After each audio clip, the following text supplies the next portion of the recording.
శ్రీకాకుళం జిల్లా నుంచి మన లచ్చన్న గారి మనవరాలు వాళ్ళంతా కూడా నారాయణరావు గారు వీళ్ళంతా పెద్దలు ఉన్నారు. లచ్చన్న గారి చరిత్ర ఇదంతా చెప్తారు, దాని జోలికి నేను వెళ్ళదలుచుకోలేదు.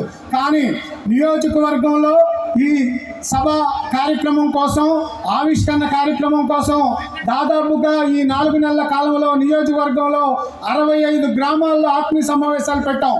92 గ్రామాల్లో ఆహ్వానాలు స్వయంగా వచ్చి ఇవ్వటం జరిగింది. మీ దగ్గరకు వచ్చినప్పుడు మీరు అనేక సమస్యలు చెప్పారు మాకు. అట్లాగే నియోజకవర్గంలో కానీ జిల్లాలో కానీ అనేక సమస్యలు మా దృష్టికి తీసుకొచ్చారు. ఖచ్చితంగా మీ దగ్గరకు వచ్చినప్పుడు నూజివీడు గౌడ్ సంఘం ఏదైతే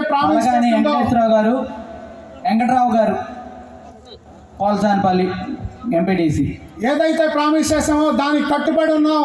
మీ అందరికీ కూడా సమస్య వస్తే అండగా ఉంటామని చెప్పడం జరిగింది. చాలామంది మాట్లాడుతున్నారు, ఏదో స్వార్థ ప్రయోజనాలు ఆశించి విగ్రహం పెట్టలేదు. మీ అందరికీ కూడా తెలుసు, నా మీద 28 కేసులు ఉన్నాయి. 28 కేసులు పెట్టిన సందర్భాల్లో ఇక్కడున్న వాళ్ళ అందరికీ కూడా కష్టం వచ్చే ఆ నిస్వార్థంగా నిజాయితీగా మీ తరపున పోరాడిన సందర్భంలో పెట్టిన కేసులు అవి. అలాగే ఏ స్వార్థం లేకుండా విగ్రహం లచ్చన్న గారిది మన నడిపొట్టిన నూజివీడులో ఉండాలని చెప్పి మాత్రమే ఇది పెట్టడం జరిగింది. అలాగే మీ దగ్గరకు వచ్చినప్పుడు కష్టాలు ఏవైతే చెప్పారో ఎక్సైజ్ డిపార్ట్మెంట్ వాళ్ళు ఏదైతే మనల్ని వేధిస్తున్నారో ఆ సందర్భంలో మన మంత్రి గారి సహకారంతో మీ అందరికీ కూడా సమస్యలు పరిష్కారం చేస్తామని చెప్పాం. ఖచ్చితంగా ఆ సమస్యల పరిష్కారానికి చేస్తామని చెప్పి ఈ సందర్భంగా తెలియజేస్తా ఉన్నాను.